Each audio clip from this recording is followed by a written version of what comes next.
ইয়াত ভাৰতীয় জনতা পাৰ্টিৰ চৰকাৰ যদি নাথাকে ন, মাননীয় মুখ্যমন্ত্ৰী মহোদয়ে যে কৈছে যদি কেনেবাকৈ যদি বাংলাদেশী পাৰ্টি কংগ্ৰেছে যদি কেনেবাকৈ যদি ইয়াত আহে ন, আপোনাৰ মোৰ ল'ৰা ছোৱালী ন বাহিৰত ওলাব পৰা পৰিস্থিতি নহ'ব। মোৰ হাই মাতৃ মোৰ ভনীয়েক কাইলৈ ৰেপ কৰি এনেধৰণৰ অবৈধ বাংলাদেশী মুৱামিল্লাবিলাকে ইয়াত অসমখনত বেলেগ এটা ৰক্তাক্ত পৰিস্থিতি হ'ব। মই একদম স্পষ্ট কথা। ইয়াত এই বাংলাদেশী টাইপৰ মানুহবিলাক যে ইয়াত যদি কংগ্ৰেছৰ এতিয়া ৰকিবুল হুছেইনৰ পুত্ৰ দেখিছ নাই কেনেকুৱা দপদপনি আংকত হৈ থকা অৱস্থাত। কালি পৰহি কি হৈছিলে ক'ত শ্বিলঙত নে ক'ত বা চাইৰেন বজাই নিজকে VIP গিৰি দেখুৱাই। তাৰ পুত্ৰৰ নামটো মই নাজানো। একেলোকৰ কিবা আজব পাইতাবিলাক চাওক। ইয়াত যদি কংগ্ৰেছ মানে মিয়াৰ দল নহয় জানো? ৰেৱৰ টেট্টি নিজে কৈছে। একেলোকক চাওক, অলৰেডি খিলঞ্জীয়া মানুহৰ মাজত এওঁলোকৰ কোনো অস্তিত্ব নাই। কংগ্ৰেছ দলে নাই মিচিং মানুহৰ মাজত সোমাব পাৰে, নাই বড়ো ৰাইজৰ মাজত সোমাব পাৰে, নাই দেউৰী কছাৰী, নাই কাৰ্বি ৰাইজৰ মাজত সোমাব পাৰে, নাই বড়ো ৰাইজৰ মাজত সোমাব পাৰে। এওঁলোকৰ সংগঠন নাই অলৰেডি। BTCটো অলৰেডি দেখিলে ক'তবাই 50টা ভোট পাইছে, ক'তবাই 100টা ভোট পাইছে। এনেকুৱা পাৰ্টিক ভোট দিব নেকি? আৰু খিলঞ্জীয়া অসমীয়া ৰাইজ মাননীয় হিমন্ত বিশ্ব শৰ্মা ডাঙৰীয়াৰ পক্ষত আছে, মাননীয় দিলীপ শইকীয়া ডাঙৰীয়াৰ পক্ষত আছে, বিজেপিৰ পাৰ্টিৰ লগত আছে। কাৰণ বিজেপিয়ে অসমীয়া খিলঞ্জীয়া জাতিৰ সুৰক্ষাৰ স্বাৰ্থত কাম কৰি আছে। আৰু অনাগত দিনত মই সঁচা কথা কৈছোঁ, অসমখন বচাব পৰা একমাত্ৰ দলে আছে বিজেপি।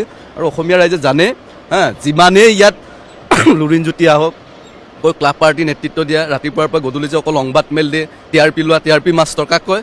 এই অখিল গগৈ, এই টাইপৰ মানুহবিলাকে অকল এওঁলোকে এই ধুবুৰী ঢিংবিলাকত কেইটামান ভোট পাব, গৌৰৱ গগৈ নগাঁৱত কেইটামান জেগাত ভোট পাব, আৰু তাৰ বাদে এওঁলোকৰ অস্তিত্ব। প্ৰসংগ মিয়া।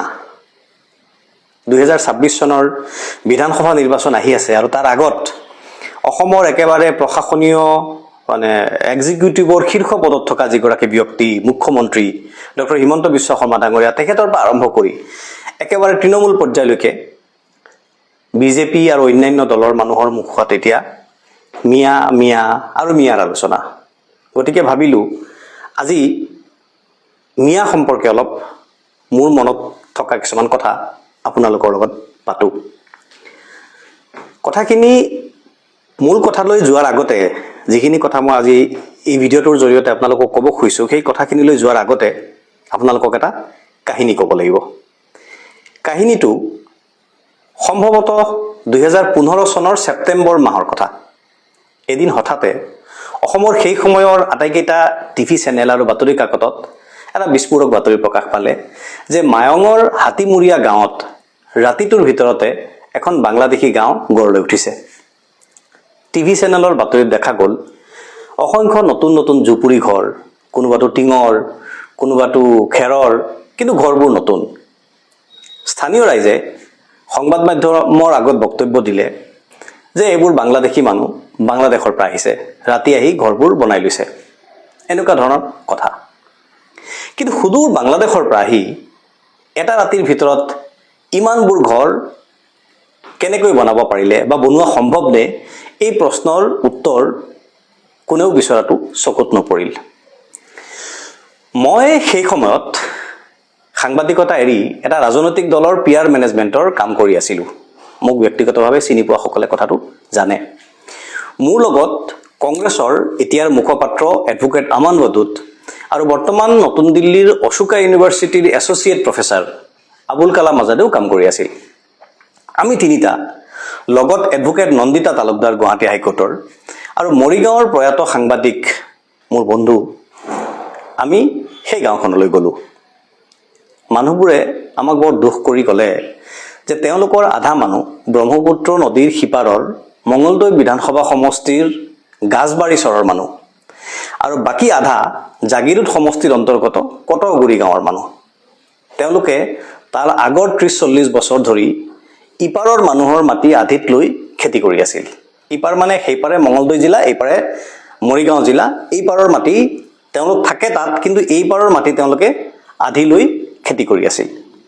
1998 চনত অসম গণ পৰিষদ চৰকাৰৰ দিনত যেতিয়া বুবুল দাস ডাঙৰীয়া মীন মন্ত্ৰী আছিল, সেই সময়ত বান গৰা খহনীয়াই তেওঁলোকৰ 2খন গাঁও খহাই লৈ যোৱাত মন্ত্ৰী বুবুল দাস ডাঙৰীয়াই তেওঁলোকক কটগুৰিৰ পৰা আনি হাতীমূৰীয়া গাঁৱত বহুৱাইছিল।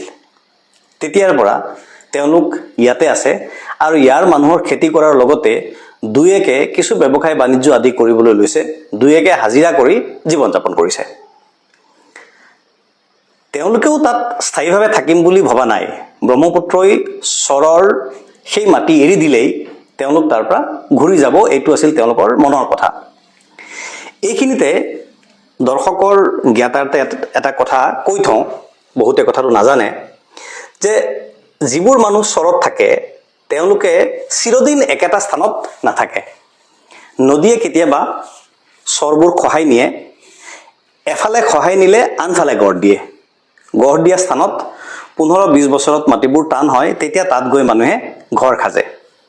এইটো এটা প্ৰাকৃতিক প্ৰক্ৰিয়া। এই যে গাজবাৰী চৰৰ মানুহবোৰ বা কটকগুৰি গাঁৱৰ মানুহবোৰ, তেওঁলোকেও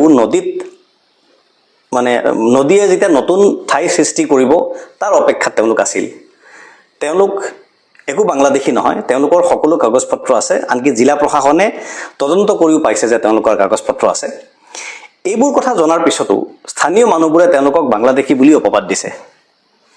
এইখিনি হ'ল ৰাতিটোৰ ভিতৰতে গাঁও পতা বা সন্দেহযুক্ত বাংলাদেশী বুলি অভিযোগ উঠা মানুহবোৰৰ মনৰ বক্তব্য। ফোন এটা আহি লাইনটো কাট খাই গৈছিলে, আকৌ আৰম্ভ কৰিছোঁ। তো মই কৈ আছিলোঁ যে এই মানুহখিনিৰ কথা শুনাৰ পিছত এইবাৰ আমি স্থানীয় মানুহৰ বক্তব্য লওঁ বুলি, তেওঁলোকৰ ভাৰ্জনটো শুনো বুলি হাতীমূৰীয়া গাঁৱৰে মুখিয়াল মানুহে ঘৰত আমি তেওঁলোকৰ চোতালত বহিলোগৈ। আমি যোৱাৰ খবৰ পাই আন কেইবাগৰাকী ব্যক্তি আহি তাত সমবেত হ'ল। এইবাৰ তেওঁলোকে ক'লে যে এওঁলোক বাংলাদেশী নহয় বুলি আমিও জানো, কিন্তু আমি এওঁলোকক বাংলাদেশী বুলি কোৱাৰ আঁৰত এটা কাহিনী আছে।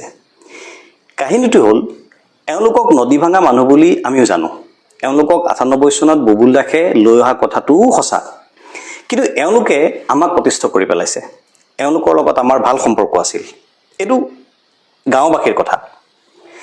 এওঁলোকক ঠাই দিবলৈ যেতিয়া আমাক ববুল দাসে কৈছিল, তেতিয়া আমি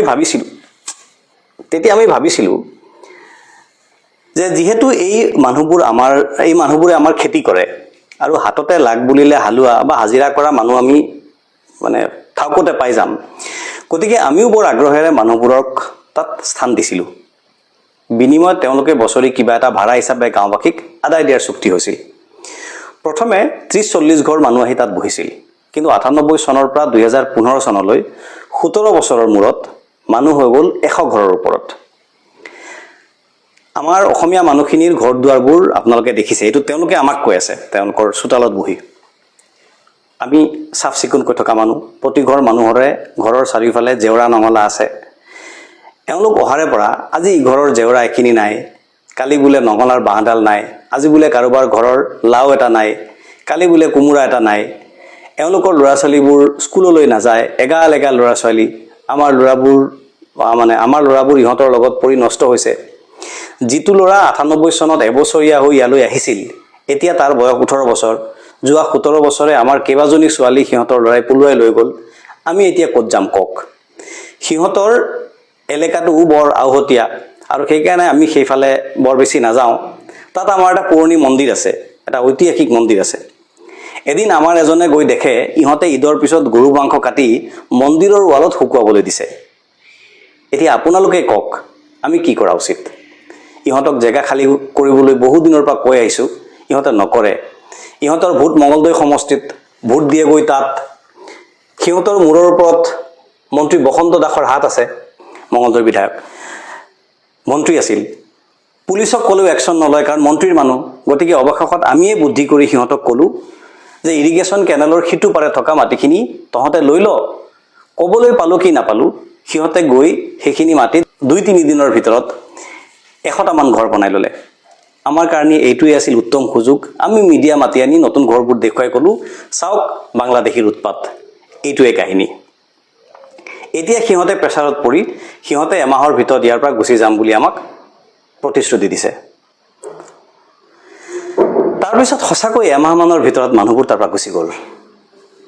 গাঁৱৰ মানুহে আমাক এই কথাখিনি কোৱাৰ আৰু এই ঘটনাটো হোৱাৰ এমাহৰ পিছত সঁচাকৈ এমাহমানৰ ভিতৰত মানুহবোৰ গুচি গ'ল। ওচৰৰ আন গাঁওসমূহত গৈ তেওঁলোকে বসতি কৰিলে। মই যে আপোনালোকক এই কাহিনীটো ক'লোঁ, এই কাহিনীটো শুনি বহুতে মোক বেয়া পাব, আন বহুতে হাত চাপৰি বজাব যে এওঁ এতিয়াহে সঁচা কথাটো ক'লে, এওঁহে মিয়াৰ আচল চৰিত্ৰটো উদঙাই দিলে। বেয়া পোৱাসকলে এইকাৰণে বেয়া পাব যে এনে ঘটনাটো সকলোতে ঘটি থকা নাই, এইবোৰ কিছুমান আইচলেটেড ঘটনা। কিন্তু মিয়াৰ দুখ খুচৰি ফুৰাসকলে এইটোকে উপলক্ষ হিচাপে লৈ সকলো মিয়াক টাৰ্গেট কৰিব। কথাটো হয় যে মিয়াৰ দুখ খুচৰি ফুৰাসকলে জেনেৰেলাইজ কৰি সকলো মিয়া মানুহকে, আনকি সকলো মুছলমানৰ ক্ষেত্ৰত এইটো প্ৰযোজ্য বুলি কৈ মোৰ কাহিনী অংশটো কাটি তাকে প্ৰচাৰ কৰিব। অলপতে এনেকুৱা এটা ঘটনা কৰিলে, মই ক'লো এটা কথা, দীঘলীয়া কথা, মাজৰ পৰা সৰু অংশ এটা কাটি সেইটোকে ITCL খুব অপপ্ৰচাৰ কৰিলে। যিয়ে নহওক, অথচ মই যিখিনি মানুহৰ কথা ক'লোঁ তেওঁলোক দুখন মাত্ৰ গাঁৱৰ মানুহ। মায়ং অঞ্চলত 100খনতকৈ অধিক মিয়া মানুহৰ গাঁও আছে, 100 বছৰ পুৰণি গাঁও আছে। কিন্তু মাত্ৰ দুখন গাঁৱৰ মানুহৰ বাবে বদনামী হ'ল সমগ্ৰ অঞ্চলটোৰ মিয়া মানুহখিনি। অকল মায়ং অঞ্চলৰে নহয়, এই ঘটনাটো সমগ্ৰ অসমৰ সকলো মিয়া মানুহৰ বদনামৰ এটা কাৰণ। কথাখিনিৰ অৰ্থ এইটো নিশ্চয় নহয় যে কোনো মিয়া মানুহৰ গাত একো দুখেই নাই। একাংশ মিয়া মানুহৰ গাত এই দুখটো আছে, এইটোও মিছা নহয়। কিন্তু এইটো আকৌ সকলো মিয়া মানুহৰ চৰিত্ৰও নহয়। মানুহ ভেদে, এলেকা ভেদে, অৰ্থনৈতিক অৱস্থা ভেদে, বেকগ্ৰাউণ্ড ভেদে মানুহৰ চৰিত্ৰ বেলেগ বেলেগ হয়। কিন্তু কিছুমান ঠাইত এই ঘটনাবোৰ ঘটি আছে। মুখ্যমন্ত্ৰী হিমন্ত বিশ্ব শৰ্মা ডাঙৰীয়াই এবাৰ কোৱা মোৰ মনত আছে যে মিয়া মানুহ য'ত সংখ্যালঘু হৈ থাকে তাত বৰ ছেকুলাৰ হৈ থাকে, কিন্তু য'ত তেওঁলোকৰ সংখ্যা বেছি থাকে তাত তেওঁলোকৰ উৎপাতটো বাঢ়ি যায়। এইটো যদিও জেনেৰেলাইজ কথা এটা, কিন্তু এই কথাটো প্ৰমাণ কৰিব পৰাৰ ঘটনা বা উদাহৰণৰো অভাৱ নহ'ব। তাৰ কিছুমান ঐতিহাসিক আৰু কিছুমান জেনেটিক কাৰণ আছে। সকলো মানুহৰে কিছুমান ঐতিহাসিক আৰু জেনেটিক কেৰেক্টাৰিষ্টিক্স থাকে। মিয়া মানুহৰ এটা পজিটিভ জেনেটিক কেৰেক্টাৰিষ্টিক হ'ব যে এই মানুহবোৰ বৰ পৰিশ্ৰমী। এজন মিয়া মানুহে যিমান পৰিশ্ৰম কৰে অন্য জনগোষ্ঠীৰ মানুহে তাৰ আধাৰো আধা নকৰে। পৰিশ্ৰমে মানুহক সাফল্যৰ জখলাত আৰোহণ কৰোৱায়। ইতিহাসে কৈ গৈছে যে পৃথিৱীৰ বুকুত সেইটো জাতিহে জীয়াই আছে যি জাতিয়ে পৰিশ্ৰম কৰিব পাৰিছে। বিনামূলীয়া চৰকাৰী চাউল আৰু অৰুণোদয় সংস্কৃতিয়ে জাতিক পৰিশ্ৰম বিমুখ কৰি আছে। এই কথাবোৰ আমি উপলব্ধি কৰাৰ সময় পাৰ হৈ গৈ আছে। মই সদায় ইহুদীসকলৰ কথা কৈ থাকোঁ। এবাৰ মই প্ৰতিদিন পেপাৰতে এটা আৰ্টিকলত এই কথাটো লিখিছিলোঁ। আৰ্টিকলটো প্ৰকাশ মহন্ত ডাঙৰীয়াৰ লগত যিসকলৰ সম্পৰ্ক আছে আপোনালোকে তেওঁক সুধিলে গম পাব। তেওঁই মোক এই বাক্যটো কৈছিল যে তোমাৰ লেখা আমি ওপৰত হীৰেণ গোহাঁইৰ লেখাটো দিছোঁ, একেটা কলমতে ওপৰত হীৰেণ গোহাঁইৰ লেখা দিছোঁ, তলত তোমাৰ লেখা দিছোঁ, দেখিছা তোমাৰ লগত তোমাক আমি ক'ত স্থান দিছোঁ, এনেকুৱা এটা বাক্য তেওঁ মোক কৈছিলে। সেই আৰ্টিকলটোতে মই এই কথাটো কৈছিলোঁ। মই ভাবোঁ যে মোৰ মানুহটোৰ কাৰণে নহয়, লেখাটোৰ গুৰুত্বৰ কাৰণে তেওঁলোকে তাত নিশ্চয় সেইটো স্থান দিছিল। তো মই সেই আৰ্টিকলটোত এইটো কথা কৈছিলোঁ যে মধ্যযুগত যেতিয়া এছিয়া, আফ্ৰিকা আৰু ইউৰোপৰ আধালৈকে মুছলমান ৰজাসকলৰ শাসন বিস্তৃত হৈ আছিল, তেতিয়া কিছুমান মুছলিম শাসকে ইহুদীবিলাকক অবিশ্বাসী বুলি কৈ নিন্দা, ককৰ্থনা, লাঞ্ছনা কৰিছিল। তেওঁলোকে তেনেকৈ কৰাৰ কাৰণ আছিল মূলতঃ ৰাজনৈতিক। কিন্তু তেওঁলোকে যুক্তি দিছিল যে এইসকল নবীৰ অবিশ্বাসকাৰী, অৰ্থাৎ নবীৰ জামানাত কিছুমান ইহুদীয়ে নবীক মনা নাছিল। নবী সাল্লাল্লাহু আলাইহি ওয়াসাল্লাম, হযৰত মুহাম্মদ সাল্লাল্লাহু আলাইহি ওয়াসাল্লাম তেখেতক অমান্য কৰিছিল। গতিকে নবীৰ অবিশ্বাসকাৰী হিচাপে ইহুদীক অত্যাচাৰ কৰিলে সাধাৰণ মানুহে তাৰ বিৰোধিতা নকৰিছিল, বৰং বেছিভাগ মানুহে সমৰ্থন কৰিছিল। যিটো কাম এতিয়া বিজেপিয়ে ভাৰতৰ কিছুমান ৰাজ্যত বা হিমন্ত বিশ্ব শৰ্মা ডাঙৰীয়াই অসমত মিয়াৰ লগত কৰি আছে। হিটলাৰে জাৰ্মানীত 60 লাখ ইহুদীক হত্যা কৰোৱাইছিল। হল'কাষ্টৰ কথাটো আপোনালোকে জানে। সেই কাৰণবিলাক আছিল ৰাজনৈতিক। সেই 1100-1200 শতিকাৰ পৰা আৰম্ভ কৰি দ্বিতীয় যুদ্ধলৈকে ইহুদীসকল জেনেৰেশ্যন বাই জেনেৰেশ্যন অত্যাচাৰৰ বলি হৈ আহিছিল প্ৰায় 1000 বছৰ। কিন্তু সময়ৰ বিচাৰ চাওক, আজি সেই ইহুদীসকলক সমগ্ৰ বিশ্বই মানি চলিবলগীয়া হৈছে। সমগ্ৰ বিশ্বক তেওঁলোকেহে শাসন কৰি আছে বুলি ক'ব পাৰি। তেওঁলোকৰ সেই উন্নতিৰ বেকত আছে তেওঁলোকৰ পৰিশ্ৰম আৰু ছেল্ফ প্ৰটেক্টিভ নেচাৰ। সময়ে তেওঁলোকক শিকোৱা অভিজ্ঞতাবোৰ তেওঁলোকৰ জেনেটিক কেৰেক্টাৰিষ্টিক্সত পৰিণত হ'ল। মিয়া মানুহৰ ল'ৰা ছোৱালীবোৰেও আজিকালি পঢ়া শুনাত উন্নতি কৰিছে। মন কৰিব কথাটো। আপুনি হাস্পাতালত যাওক, আপুনি মিয়া ডাক্তৰ পাব। অফিচলৈ যাওক, আপুনি মিয়া অফিচাৰ পাব। কোৰ্টলৈ যাওক, মিয়া উকিলৰ অভাৱ নাই। আমি কলেজত পঢ়ি থকা দিনত গুৱাহাটী মেডিকেল কলেজৰ MBBS আৰু ফাৰ্মাচী পাঠ্যক্ৰমত প্ৰায় আধা ছাত্ৰ ছাত্ৰী মিয়া সম্প্ৰদায়ৰ আছিল। এবাৰ ডক্টৰ অমলেন্দু গুহ ছাৰে মোক কিবা কথা প্ৰসংগত এটা বাক্য কৈছিল। তেওঁ কৈছিল যে মিয়া মানুহৰ ল'ৰা ছোৱালী পঢ়া শুনাত কিয় আগবাঢ়িছে জানা? কাৰণ তেওঁলোক নিৰ্যাতিত হৈছে। 80ৰ দশকত মিয়া নিৰ্যাতিত হৈছিল। সেইকাৰণে 90ৰ দশকত মেডিকেল কলেজবোৰ মিয়াৰ ল'ৰা ছোৱালীৰে ভৰি পৰিছিল। কিন্তু 2001 চনত তৰুণ গগৈৰ চৰকাৰ আহি যোৱাৰ পাছত মিয়া মানুহবোৰ পলিটিকেল অপাৰেশ্যনৰ পৰা বহু পৰিমাণে মুক্ত হৈ গ'ল। লগে লগে মিয়াৰ ল'ৰাৰ ডাক্তৰ ইঞ্জিনিয়াৰ হোৱাৰ পেজটো কমি গ'ল। কথাটো মন কৰিব আপোনালোকে। আকৌ যেতিয়া বিজেপি চৰকাৰ আহিল আৰু পলিটিকেলি মটিভেটেড মাৰ্জিনেলাইজেশ্যন প্ৰচেছ আৰম্ভ হৈ গ'ল, তেতিয়া আকৌ মিয়াৰ ল'ৰাই নিটত ছিট পোৱাৰ পেজ বাঢ়ি গ'ল। মুখ্যমন্ত্ৰী হিমন্ত বিশ্ব শৰ্মা ডাঙৰীয়াইও অলপতে নহয় যোৱা বছৰ এই কথাটো কোৱা মোৰ মনত আছে। ছ'চিয়েল ছায়েন্সৰ মানুহে এই বিষয়বোৰ ভালকৈ বুজি পায়। যোৱা 30 বছৰৰ মেডিকেল আৰু ইঞ্জিনিয়াৰিঙৰ এণ্ট্ৰেঞ্চৰ ৰিজাল্টৰ কম্পাৰেটিভ ষ্টাডি কৰিলে কথাটো স্পষ্ট হৈ যাব। সময়ৰ বিচাৰ বুলি ছ'চিয়েল ছায়েন্সত এটা তত্ত্ব আছে। ইংৰাজীত তাক মানে এই তত্ত্বটোক ইংৰাজীত চিভিলাইজেশ্যনেল চাইকেল থিয়ৰী বুলি কয়। এই তত্ত্বৰ সাৰ কথা বুজিবলৈ হ'লে এটা ৰূপক কাহিনীৰ কথা ক'ব পাৰি। ৰূপকটো এনেকুৱা যে যেতিয়া বানপানী আহে তেতিয়া পোক পতংগবোৰক বানপানীয়ে উটুৱাই লৈ যায় আৰু মাছবোৰে সিহঁতক খায়। আকৌ যেতিয়া পানী শুকাই যায় আৰু নৈৰ পাৰত চৰ পৰে, তেতিয়া বালিত আবদ্ধ মাছবোৰক পোক পতংগবোৰে খায়। চিভিলাইজেশ্যনেল চাইকেল থিয়ৰীত বিশ্বাসীসকলৰ মতে ইহুদীসকলৰ ক্ষেত্ৰত এইটো 100% খাটে। কাৰণ এটা সময়ত চেণ্ট্ৰেল এছিয়া বা আৰৱ উপমহাদেশৰ মুছলমান শাসকসকলে তেওঁলোকক মানে ইহুদীসকলক মাৰ্জিনেলাইজেশ্যন প্ৰচেছৰ স্বীকাৰ কৰিছিল। আজি সেই অঞ্চলটোত মুছলমানৰ কাৰণে আতংকৰ নাম হ'ল ইজৰাইল, মানে ইহুদী। ইজৰাইল চৰকাৰ বা বেঞ্জামিন নেতানিয়াহুৰ লগত যে আমাৰ বিজেপি চৰকাৰৰ পৰম বন্ধুত্ব, তাৰ আঁৰৰ কাৰণ এইটোৱেই। মন কৰিব, ইজৰাইল আৰু পেলেষ্টাইনৰ সংঘাতৰ বিষয়টোত স্বাধীনতাৰে পৰা আমাৰ দেশ স্বাধীন হোৱাৰে পৰা আমাৰ দেশৰ বিদেশ নীতি আছিল প্ৰ' কিন্তু 2014 চনত বিজেপি চৰকাৰলৈ অহাৰ পিছত কেন্দ্ৰীয় চৰকাৰে সেই নীতি সলনি কৰি প্ৰ' কৰি পেলালে। অন্তৰ্নিহিত কাৰণ স্পষ্ট। ভাৰতত উত্তৰ প্ৰদেশেই হওক বা গুজৰাট বা অসমেই হওক, বিজেপি শাসিত ৰাজ্যত মাৰ্জিনেলাইজেশ্যনৰ যিটো প্ৰচেছ, সেইটো নিশ্চিতভাৱে বেকড বাই ইজৰাইলেই হ'ব লাগিব। অন্ততঃ মই তেনেকৈ বিশ্বাস কৰোঁ। হিমন্ত বিশ্ব শৰ্মা ডাঙৰীয়াৰ মডেলটো সেইটোৱেই। মিয়া লেণ্ড হাংৰি এইটো হয়, কিন্তু লেণ্ড হাংৰি কোন নহয়? এই যে ভাৰতত গোটেই পৃথিৱীৰ পৰা মানুহ আহি বসতি কৰিছিল, তেওঁলোক কি মাটি বিচাৰি অহা নাছিল? সেই খ্ৰীষ্টপূৰ্ব 2000 শতিকাত আৰ্যসকল ভাৰতলৈ অহাৰ পৰা, আৰ্যসকল মানে কোন আপোনালোকে জানে, বগা চামৰাৰ মানুহ, প্ৰাইমাৰীলি ব্ৰাহ্মণ মানুহ, যাজক মানুহৰ কথা কোৱা হয়। সেই তেতিয়াৰ পৰা যিমান মানুহ আহিছে, অসমৰ পূৰ্ব দিশত পাটকাই পৰ্বত পাৰ হৈ স্বৰ্গদেউ চুকাফালৈকে, এই সকলো যিমান মাইগ্ৰেশ্যন আছিল, সকলো মাইগ্ৰেশ্যনৰ মূলত আছিল মাটিৰ সন্ধান। অৰ্থাৎ মাটিৰ সন্ধান কৰাটো মানুহৰ মানৱীয় প্ৰবৃত্তি। কোনোবা এইটো ক্ষেত্ৰত বেছি এগ্ৰেছিভ, কোনোবা কম এগ্ৰেছিভ। কিন্তু মনত ৰাখিব, এগ্ৰেছিভ জাতিয়েহে ছাৰ্ভাইভ কৰে আৰু প্ৰগ্ৰেছো কৰে।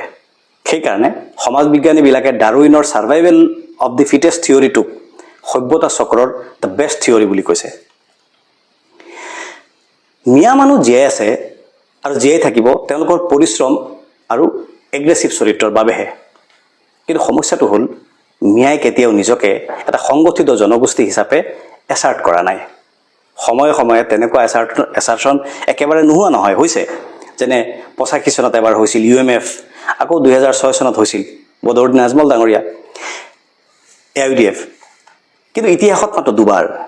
কিন্তু সেই দুয়োবাৰেই মিয়াৰ কোনো ৰাজনৈতিক নেতৃত্ব গঢ় লৈ উঠা নাই, মানে মেচিউৰ্ড ৰাজনৈতিক নেতৃত্ব গঢ় লৈ উঠা নাই। তাৰ আচল কাৰণটো হ'ল, মিয়াই নিজকে অসমীয়া সত্তাৰ সৈতে বিলীন কৰি দিব খোজে। এই কথাটো বহুতে অস্বীকাৰ কৰিব, কিন্তু এইটো কথাটো সঁচা। মিয়াই নিজকে অসমীয়া সত্তাৰ পৰা কোনোদিনেই ভিন্ন কৰিব খোজা নাই। মিয়াই পলিটিকেলিয়ে হওক বা ইণ্টেলেকচুৱেলিয়ে হওক, নিজৰ লিডাৰশ্বিপ গঢ় দিবলৈ কেতিয়াও চিন্তা কৰা নাই। বিক্ষিপ্তভাৱে কোনোবাই ক'ৰবাত কৰিব পাৰে, হয়তো কৰিছেও, কিন্তু ব্যৰ্থ হৈছে।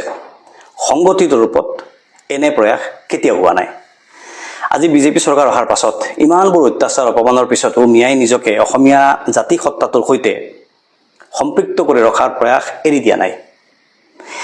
এবাৰ মোৰ মনত আছে, বহু বছৰ আগৰ কথা, মই তেতিয়া মিডিয়াত আছিলোঁ। কলগাছিয়াত তেতিয়াৰ বিধায়ক, মই খালেকদা বুলি মাতোঁ, কাৰণ তেখেতো সাংবাদিক আছিল, ময়ো সাংবাদিক আছিলোঁ, মই তেখেতৰ জুনিয়ৰ আছিলোঁ এইটো ক্ষেত্ৰত, গতিকে খালেকদা বুলি মাতোঁ। তেখেতৰ উদ্যোগত অনুষ্ঠিত হোৱা বিহু সন্মিলনত মই মুখ্য অতিথি হিচাপে অংশগ্ৰহণ কৰিবলৈ কৈছিলোঁ। ভাষণ প্ৰসংগত মই কৈছিলোঁ যে মিয়া মানুহক অসমীয়া মূল খুঁটিৰ বহু মানুহে এতিয়াও স্বীকৃতি দিবলৈ টান পায়। জাষ্ট এই কথাটো ক'বলৈ আৰম্ভ কৰি এইখিনিলৈকে কৈছিলোঁহে মাত্ৰ, এজন মানুহ, তেওঁৰ নামটো পিছত মই গম পালোঁ, আব্দুল কাদেৰ, সেই অঞ্চলত তেখেতক কাদেৰ চাচা বুলি মাতে। মোৰ ভাষণৰ মাজতে মোক ৰখাই লৈ তেওঁ থিয় হৈ ক'বলৈ ধৰিলে, আমাক কাৰো চাৰ্টিফিকেটৰ প্ৰয়োজন নাই, আমি অসমীয়া মাতৃক নিজৰ মাতৃ হিচাপে গ্ৰহণ কৰিছোঁ, এই মাটিত জন্ম লৈছোঁ, এই মাটি আমাৰ মাটি, এই মা আমাৰ মা, মায়ে আমাক কি দিছে সেইটো প্ৰশ্ন নহয়, প্ৰশ্ন হ'ল আমি মাক কি দিছোঁ, আৰু আমি এই মাক, আমাৰ মাক আমি শ্ৰম দিছোঁ, ঘাম দিছোঁ, এই মাটি শস্য চামলা কৰিছোঁ, প্ৰয়োজনত তেজো দিম, কিন্তু মাক মা বুলিবলৈ এৰি নিদিওঁ। এইটো কাদেৰ চাচাৰ বক্তব্য। তেওঁৰ সাহস আৰু স্পষ্টতা দেখি মই বিচুৰ্তি খাই গ'লোঁ। তেওঁ কথাখিনি অন্তৰৰ পৰা কৈছিল, সেইখিনি আন্তৰিকতা মই ভাবোঁ মিয়া মানুহৰ আছে, আনকি সাহসো আছে, আৰু মিয়াৰ সেই সাহস আৰু আন্তৰিকতা থকাৰ কথা অসমীয়া সমাজখনে অনুভৱো কৰে। সেইকাৰণে হিমন্ত বিশ্ব শৰ্মাৰ ইমান অপচেষ্টাৰ পিছতো মূল খুঁটিৰ অসমীয়া সমাজখনে মিয়াক অস্পৃশ্য কৰি দিয়া নাই। এতিয়াও মিয়াৰ শ্ৰম আৰু মিয়াৰ অৱদানক অসমীয়া মানুহে স্বীকাৰ কৰে। কেতিয়াবা ঠাইভেদে কিছুমান ভুল বুজাবুজিৰ সৃষ্টি হয়। মই যে আৰম্ভণিত যিটো কাহিনী কৈছিলোঁ, তেনে ঘটনাৰ পৰিপ্ৰেক্ষিতত, তেনে ঘটনাবোৰ আইচলেটেড আৰু এৰিয়া স্পেচিফিক। কিছুমান সামান্য এটা সামান্য অংশ মানুহৰ কাৰণে কিছুমান এনেকুৱা ঘটনা ঘটে। বিজেপিয়ে বা হিমন্ত বিশ্ব শৰ্মাৰ স্থাবক বাহিনীয়ে তেনে আইচলেটেড এৰিয়া স্পেচিফিক ঘটনাবোৰকে জেনেৰেলাইজ কৰি সকলো মিয়াৰ বিৰুদ্ধে এটা ঘৃণাৰ পৰিৱেশ সৃষ্টি কৰিব বিচাৰে। মই আগতেও কৈছোঁ আৰু আজিও কওঁ যে বিজেপিৰ ঘৃণাৰ ৰাজনীতিত আপোনালোকে ভৰি নিদিব, কাৰণ বিজেপিৰ ঘৃণাৰ ৰাজনীতি স্থায়ী নহয়। এই ঘৃণাৰ ৰাজনীতি অসমত সফল নহয়, কাৰণ অসমত মহাপুৰুষ শ্ৰীমন্ত শংকৰদেৱৰ আদৰ্শই মানৱতাবাদী, সমন্বয়বাদী ঐতিহ্য কায়েম কৰি গৈছে। প্ৰাণৰ শিল্পী জুবিন গাৰ্গ, তেখেতৰ দৰ্শনতো তাৰেই প্ৰতিফলন হৈছে। মন কৰিব, মহাপুৰুষজনৰ পৰা আৰম্ভ কৰি আজিলৈকে যিমান মহাপুৰুষ, মহানায়ক, সাহিত্যিক, ৰাজনীতিক, শিল্পী অসমত কাম কৰি মহানতা লাভ কৰিছে, সকলোৱে সমন্বয়ৰ কথা কৈ গৈছে। হিংসা, বিদ্বেষ, ঘৃণাৰ কথা কৈ কোনো মানুহ অমৰ হ'ব পৰা নাই। ইতিহাসে তেওঁলোকক পৃষ্ঠাৰ পৰা মচি পেলাইছে। এই কথাবোৰ জানিবলৈ বা বুজিবলৈ হ'লে ইতিহাসৰ ন্যূনতম জ্ঞানখিনি থকাৰ প্ৰয়োজন। কিন্তু আক্ষেপৰ বিষয় যে অসমত এতিয়া বৌদ্ধিক চৰ্চাৰ পৰিৱেশ গুৰুত্বহীন হৈ পৰিছে। ইতিহাস কোনেও নাজানে বা জানিবলৈ আগ্ৰহ নকৰে বুলি ক'লেও বৰ ডাঙৰ ভুল কোৱা নহ'ব। মিয়া মানুহেই হওক বা বাকীসকলেই হওক, ইতিহাস বেছিভাগ মানুহে নাজানে। ইতিহাসটো দূৰৰে কথা, ভূগোলো নাজানে। উজনিৰ বেছিভাগ মানুহে নামনিৰ কথা নাজানে, নামনিৰ বেছিভাগ মানুহে উজনিৰ কথা নাজানে। অসমীয়াই বাঙালীৰ মনৰ কথা নুবুজে, বাঙালীয়ে অসমীয়াৰ মনৰ কথা নুবুজে। মিয়াই ভাষিক অসমীয়াসকলৰ জীৱন চৰ্যা নাজানে, ভাষিক অসমীয়াই মিয়াৰ জীৱন সংগ্ৰামৰ কথাবোৰ নুবুজে। অথচ এইবোৰ বুজিব লাগিব, জানিব লাগিব, তেতিয়াহে সম্প্ৰীতি আৰু সহাৱস্থানৰ কথাবোৰ আগবাঢ়িব, নহ'লে ভুল বুজাবুজিৰ সৃষ্টি হ'ব। আৰু এই ভুল বুজাবুজি সৃষ্টি কৰে কোনে? হিমন্ত বিশ্ব শৰ্মা ডাঙৰীয়াৰ দৰে ৰাজনীতিকে আৰু তেওঁৰ দলে। মই সদায় কওঁ যে হিমন্ত বিশ্ব শৰ্মা ডাঙৰীয়াক তেওঁ প্ৰথম মন্ত্ৰী হোৱাৰ পৰা মই ওচৰৰ পৰা দেখিছোঁ। অকল ময়ে নহয়, সকলোৱে দেখিছে। তেওঁ 2015 চনলৈকে নিজেই মিয়াৰ মুখপাত্ৰৰ দৰে আছিল। মছজিদ, মাদ্ৰাছা, ঈদগাহ, কবৰস্থানলৈ গৈ টুপি পিন্ধি তেওঁ দোৱা কৰি থকা ফটোবোৰটো আপোনালোকে দেখিছে, ভিডিঅ'বোৰ আপোনালোকে দেখিছে। সেইবোৰ বাদ দিয়ক, 2011 চনৰ লোকপিয়লৰ পিছত অসমত মুছলমানৰ জনসংখ্যা বাঢ়িছে বুলি তেতিয়াৰ বিৰোধীয়ে সমালোচনা কৰাত তেওঁ, তেতিয়া কংগ্ৰেছী মন্ত্ৰী আছিল, মোৰ স্পষ্ট মনত আছে, তেওঁ সংবাদমেলৰ আয়োজন কৰি মুছলমানৰ জনসংখ্যা দেশৰ অন্য ৰাজ্যৰ তুলনাত অসমত কেনেকৈ কম বাঢ়িছে, তাতকৈ অমুছলমান মানুহৰ, বিশেষকৈ জনজাতীয় লোকৰ সংখ্যা কেনেকৈ বাঢ়িছে, তাৰ জবৰদস্ত আৰু যুক্তিসংগত তথ্য মানে তথ্য আৰু যুক্তি দাঙি ধৰিছিল সেই সংবাদমেলত মই নিজে উপস্থিত আছিলোঁ মই নিজে বাতৰি লিখিছিলোঁ আহি তেওঁৰ ভাগ্য ভাল যে তেতিয়া আজিৰ দৰে মোবাইলত ভিডিঅ' লোৱাটো সহজ নাছিল টিভিৰ চেনেলো আজিৰ দৰে ইকুইপড নাছিল নহ'লে সেইদিনা তেওঁ কোৱা কথাবোৰৰ ৰেকৰ্ড বজাই এতিয়া তেওঁকে মিয়াৰ 1 নম্বৰ ৰক্ষক বুলি সকলোকে পতিয়ান নিয়াব পৰা গ'লহেঁতেন কিন্তু কি আচৰিত এতিয়া বিজেপিলৈ গৈ সেই দিন মানুহটো ৰাতি হৈ গ'ল সেইকাৰণে তেওঁ কোৱা কথাবোৰ মানুহে বিশ্বাস নকৰে তেওঁৰ কথাবিলাকৰ ইম্পেক্ট নাই তেওঁৰ কথাবিলাকৰ ইম্পেক্ট স্থায়ী নহয় তেওঁ কিন্তু মিয়াৰ আওপকীয়াকৈ কিছুমান উপকাৰ কৰি আছে ইংৰাজীত যে কয় ব্লেছিংছ ইন ডিছগাইজ তেনেকৈ তেওঁ বাল্য বিবাহক লৈ গণ এৰেষ্ট কি কাৰণে কৰোৱাইছিল সকলোৱে জানে লাভৰ মূৰত কি হ'ল মিয়াৰ ছোৱালীৰ এতিয়া বাল্য বিবাহ বন্ধ হৈ গ'ল মিয়াৰ ছোৱালী এতিয়া কলেজলৈ যায় তেওঁ গৰুৰ মাংস বন্ধ কৰোৱাই দিলে লাভৰ মূৰত কি হ'ল হাস্পাতালত বেমাৰী মিয়াৰ ভিৰ কমি গ'ল মিয়াৰ স্বাস্থ্য ভাল হ'ল মিয়াৰ টকা বাচি গ'ল তেওঁ পলিটিকেলি এণ্ড ছ'চিয়েলি মিয়াক প্ৰেছাৰাইজ কৰিছে মিয়াৰ ল'ৰাই নীট আৰু CWত বেছিকৈ চিট পাবলৈ আৰম্ভ কৰিছে তেওঁ উচ্ছেদ কৰি মিয়াক গৃহহীন কৰিছে মানে গৃহহীন কৰিছোঁ বুলি উফাইডাং মাৰিছে কিন্তু মিয়াই খালী মাটি দেখিলেই ঘৰ বনোৱাৰ প্ৰৱণতা বন্ধ কৰি কোৰ্টলৈ গৈছে আৰু কোৰ্টৰ জৰিয়তে চৰকাৰৰ পৰা ক্ষতিপূৰণ লৈ স্থায়ী মাটিৰ মালিক হৈছে পাৰ্মানেণ্ট ভোটাৰো হৈছে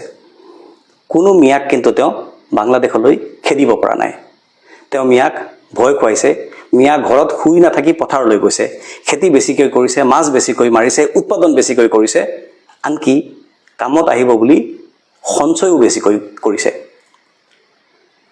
ফলত মিয়া এতিয়া ধনী হ'বলৈ আৰম্ভ কৰিছে মিয়া ধনী হৈছে মিয়া লেবাৰ এতিয়া উজনিলৈ যোৱাৰ সলনি কেৰালা মুম্বাইলৈ যাবলৈ ভাল পোৱা হৈছে ফলত বহিৰাজ্যৰ পৰা অসমলৈ ৰেমিটেন্স বাঢ়িছে উজনিত পিটন খোৱা মিয়া লেবাৰ এতিয়া বহিৰাজ্যলৈ গৈ ষ্টেট ইকনমিৰ বাবে সম্পদ হৈছে বিশ্বাস কৰক মোক কথাটো ক'লে বহুতে বেয়া পাব কিন্তু ভাবি চাব কথাটো একেবাৰে সঁচা যে হিমন্ত বিশ্ব শৰ্মাই মিয়াক ভিলেন সজাই ৰাজনীতি কৰিবলৈ যোৱাৰ ফলত ব্লেছিংছ ইন ডিছগাইজ সূত্ৰ অনুসৰি মিয়াৰ যিমান উপকাৰ হৈছে অৰ্থাৎ কথাটো এনেকুৱাও ক'ব পাৰে যে হিমন্ত বিশ্ব শৰ্মাই মিয়াৰ যিমান উপকাৰ কৰিছে ইয়াৰ পূৰ্বে অসমৰ কোনো মুখ্যমন্ত্ৰীয়ে কৰা নাই আৰু এইটো লৈ হিমন্ত বিশ্ব শৰ্মা ডাঙৰীয়াৰ একো অসুবিধাও নাই কাৰণ কাইলৈ মিয়াৰ ভৰিত পৰিব লগা হ'লে তেওঁ সেইটো কৰিবলৈ 1 ছেকেণ্ড সময় নালাগে কিন্তু মিয়াক হিমন্ত বিশ্ব শৰ্মাই বাঁহ দিছে বুলি যিসকলে টিকা চপৰিয়াই নাচি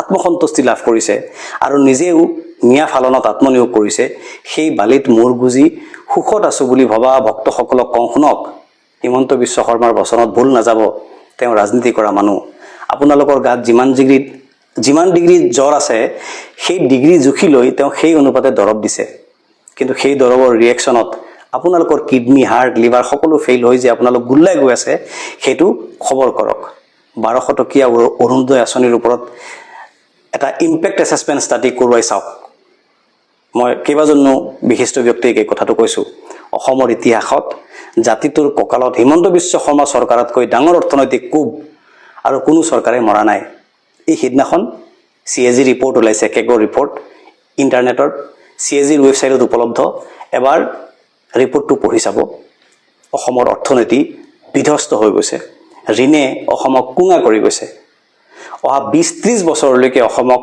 হিমন্ত বিশ্ব শৰ্মা ডাঙৰীয়াই অৰ্থনৈতিকভাৱে যিমান ক্ষতি কৰিছে অসমে কঁকাল দাঙিব নোৱাৰা হৈ যাব হিমন্ত বিশ্ব শৰ্মা চৰকাৰৰ 5 বছৰীয়া শাসনে মিয়াক 100 বছৰ আগুৱাই দিলে আৰু আটাইতকৈ ক্ষতি কৰিলে বেচেৰা সহজ সৰল উদাৰ মৰমীয়াল অজলা অসমীয়া মানুহখিনিক এই কথাখিনি আমাৰ মানুহে সকলো অসমীয়া মানুহে উপলব্ধি কৰা প্ৰয়োজন কথাখিনি বহুত দিনৰ পৰা কম বুলি ভাবি আছিলোঁ মনত জুকিয়াই থৈছিলোঁ কিন্তু সময় সুবিধা পোৱা নাছিলোঁ কাৰণে কোৱা নাই আজি অলপ সময় পালোঁ কাৰণে ক'লোঁ আপোনালোকে মোৰ কথাখিনি ভাল পালে নে বেয়া পালে মই সঁচা ক'লোঁ নে মিছা ক'লোঁ যদি আপোনালোকে তলত কমেণ্ট কৰি জনায় মই যদি ভুল কৈছোঁ নিজকে শুধৰাবলৈ সুবিধা হ'ব আৰু বহুত কথা আপোনালোকৰ মনৰ কথা শিকিবলৈ বুজিবলৈ জানিবলৈ সুবিধা হ'ব আপোনালোক সকলোকে ধন্যবাদ জনাইছোঁ ভিডিঅ'টো যিসকলে শেষলৈকে চাইছে